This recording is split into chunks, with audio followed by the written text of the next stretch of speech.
Rest in peace, Reg.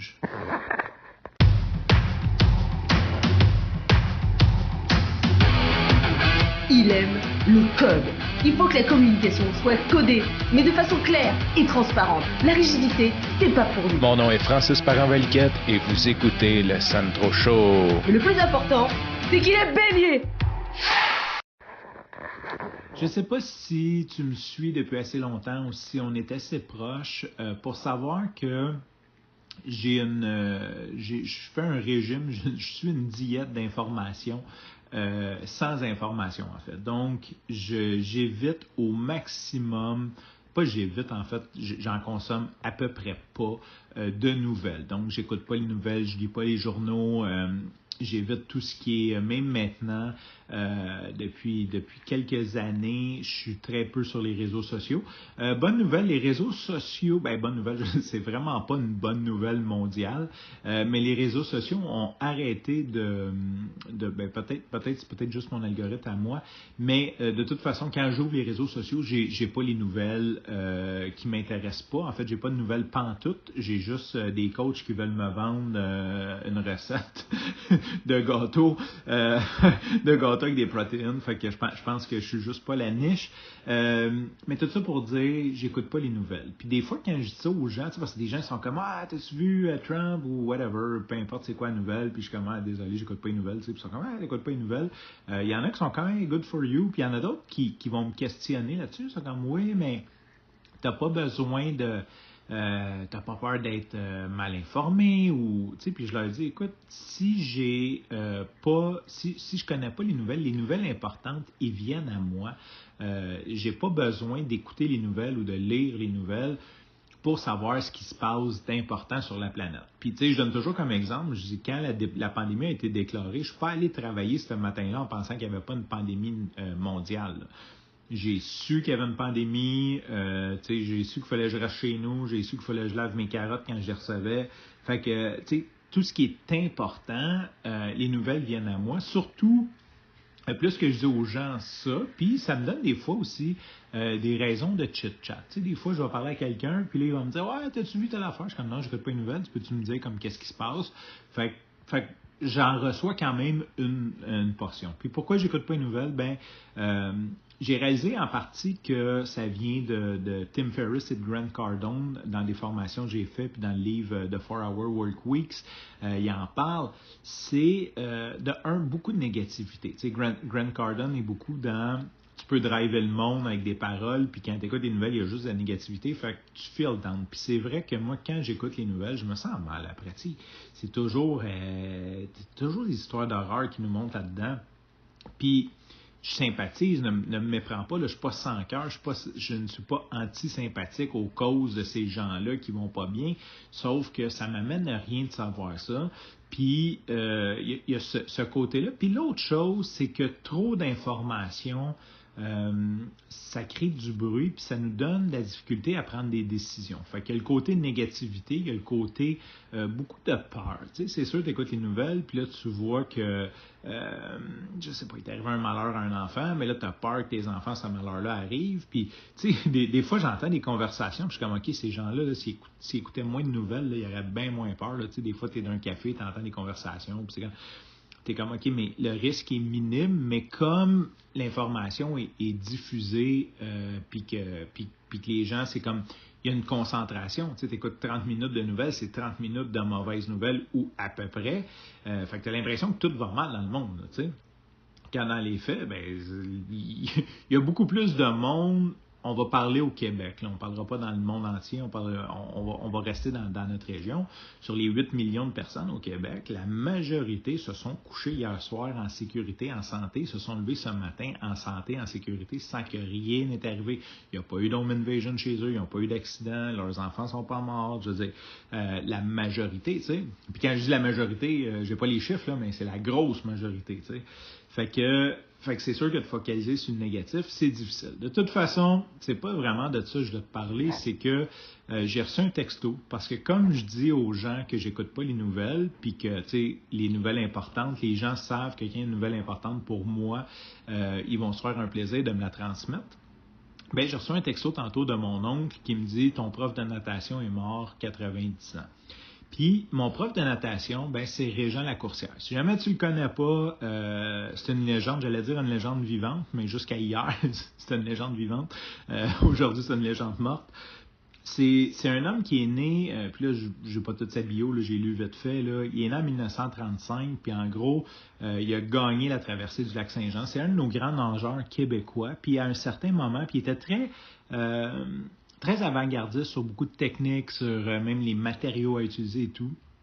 Puis à un certain moment, il a ouvert une école de natation en Joux, et c'est là que j'allais quand j'étais petit. Puis pourquoi je vais y rendre un hommage? Ben, cet homme-là a été un des premiers à croire en moi. Et là, moi, j'ai pas cru en moi. Sûrement que ma vie serait vraiment différente. Ben, de toute façon, on ne le saura jamais. Avoir embarqué un peu plus. Mais cet homme-là avait une technique à l'époque qui était assez brutale. Lui, sa technique, puis là, on est en 2025, là, fait que, tu sais, dans les années 80, il y a 40 ans que c'est passé depuis ce temps-là. Là. Ce que je veux dire là, ça serait considéré comme de la cruauté. Je pense qu'il est en prison aussi. Mais à l'époque, lui, ce qu'il disait, c'est tu commences à apprendre à nager bébé, très jeune. Et un bébé, instinctivement, sait nager. Tu n'as pas à lui apprendre à nager parce qu'instinctivement, il sait nager. Fait que lui, sa technique, c'est, il y avait une piscine, il y avait une madame qui venait avec nous, une petite vieille, je dis une petite vieille, j'étais bébé, là.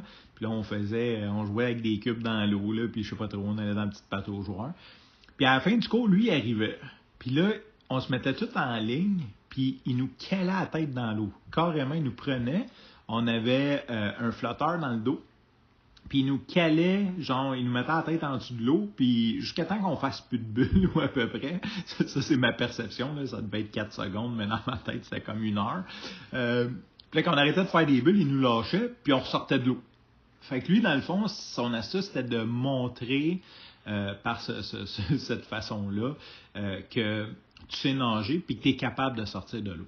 Puis son pari est très bon parce que j'ai jamais eu peur de l'eau. Tu sais, il y a des gens qui ont peur de l'eau, j'ai jamais eu peur de l'eau, je me suis fait faire ça jeune. Mais par contre, j'avais très peur de Régent Lacourcière. J'avais pas peur de l'eau, mais j'avais peur du bonhomme. Puis c'est sûr qu'aujourd'hui, bon, mon poids a bougé, il y a bien des choses qui ont bougé dans ma vie, mais quand j'étais jeune, merci à ma mère qui a eu une grossesse rock'n'roll, j'étais grand et mince, mais quand on dit mince, on me voyait les côtes. Fait que quand j'étais arrivé là-bas, lui, il voyait en moi un potentiel champion. J'avais la shape d'être un champion de natation. Puis, il m'aimait beaucoup. Fait que c'est pour ça que je dis quand c'est une des personnes qui a cru en moi. Fait que ce qu'il faisait, c'est que quand le cours finissait, il me gardait plus longtemps puis il me faisait faire des trucs. Mais j'étais petit, cet homme-là me terrifiait vraiment et puis j'avais pas le goût de faire plus que demander. Tu sais, j'allais à mon cours de natation, j'étais tanné à la fin. Je trouvais pas ça cool de rester plus longtemps. Puis il me disait, on va faire de toi un champion. Tu seras pas un champignon, tu vas être un champion. Il disait un affaire de même. Fait qu'il m'a beaucoup marqué. Mais j'ai demandé à ma mère très vite de plus aller là parce que j'aimais pas ça, puis parce que j'avais peur. Et ma mère, au lieu de peut-être tu sais, ce que j'essaie de faire avec mes enfants, pas de les forcer, mais de dire, écoute, on va finir la saison. Si t'aimes plus ça à la fin de la saison, ça me dérange pas. Ça n'a pas été trop long, elle a dit, t'aimes pas ça, il va plus. Fait que je suis pas devenu un champion de natation, même au contraire, je veux faire un Ironman, puis là je suis comme OK, il faut que j'apprenne à nager parce que je sais nager, j'ai pas peur de l'eau. Si je tombe d'un bateau, mettons, puis qu'il n'y a pas trop de courant, je suis capable de retourner sur le bord, là, tu sais, mais j'ai pas de technique, tu sais, c'est comme je suis capable, mais tu sais, j'ai pas de technique, fait que faire 4 km, c'est un défi quand t'as pas de technique, tu sais. Bon, ça s'apprend. Je nage pas un petit chien non plus, mais tu sais, c'est sûr que je dois pas rentrer mes mains dans le bon angle pour avoir une force maximale quand je tire, là, tu sais. Fait que tout ça pour dire qu'aujourd'hui, mon oncle m'a envoyé comme quoi que mon prof était mort, puis je veux lui rendre un petit hommage parce que quand ma fille était bébé, ben peut-être pas bébé, là c'est là que j'essaie de voir parce que je pense que les maths ne marchent pas. Il est mort aujourd'hui avec 90 ans, il est né le 19 avril, fait qu'il vient d'avoir 90 ans. Mais j'avais été avec elle à son école pour acheter, il vendait des maillots de bain pour les bébés qui a comme des flotteurs dedans. Il y avait la balloune, mais avant, il y a les flotteurs. Fait que j'étais allé acheter ça pour ma fille, puis je savais que là, il en vendait. Puis quand j'étais arrivé là, à cette école-là, je m'attendais à ce qu'il soit mort, qu'il soit plus là, parce que quand j'étais petit, je le trouvais déjà vieux, mais dans le fond, il devait avoir comme 50 ans. Mais tu sais, pour moi, comme j'étais petit, je le trouvais déjà vieux. Puis quand j'étais arrivé là, il était là, puis il avait 82 ans. J'étais allé là un samedi matin, je cherchais un maillot de bain pour ma fille. Il était à la piscine, puis il avait 82 ans. Puis je disais, hey, quand j'étais jeune, tu me poussais, puis tout, tu sais, j'ai comme parlé. Il dit, ouais, il dit, je voulais faire de toi. Puis là, ben, il se souvenait pas de moi, là, mais il m'a redit son histoire de champignons.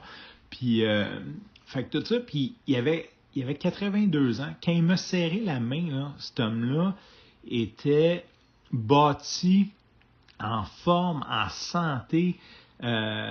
J'aurais pas aimé, tu sais, comme je le dis à la joke, là, mais sincèrement, j'aurais pas aimé avoir une bagarre avec cet homme-là. Je suis sûr qu'à 82 ans, il m'en sacrait une sans problème. Là. En tout cas, il était assez en forme pour se débattre assez longtemps pour que je sois essoufflé avant que j'y en donne une. Là. Tu sais, il était incroyablement en forme, fait que ça m'avait vraiment inspiré de voir ça. Tu sais, 82 ans, t'es en forme. Puis même dans l'article de la presse qui annonçait sa mort, parce que je suis allé lire après, il est allé à la piscine 3-4 fois semaine faire des centaines de longueurs et il est mort dans le vestiaire de la piscine. Puis, je pense que c'est une belle mort. Tu sais, je pense que c'est une belle mort parce que c'est un gars qui a fait ça toute sa vie, s'entraîner, aller au gym. Clairement, ça faisait partie de sa vie.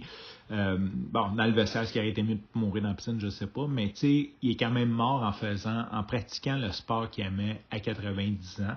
Puis si tu as écouté mon épisode où je parle de ma mort, ben c'est un peu ça que je dis, tu sais, à 96 ans, le matin, je vais courir, puis je vais mourir en après-midi. Fait que lui, c'est un peu ce qu'il a fait. C'est pas rendu à 96, fait que j'espère de Outrun Reg.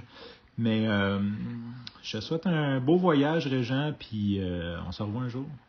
Sur ce, je te remercie pour ton écoute. Je te dis à demain et bye bye.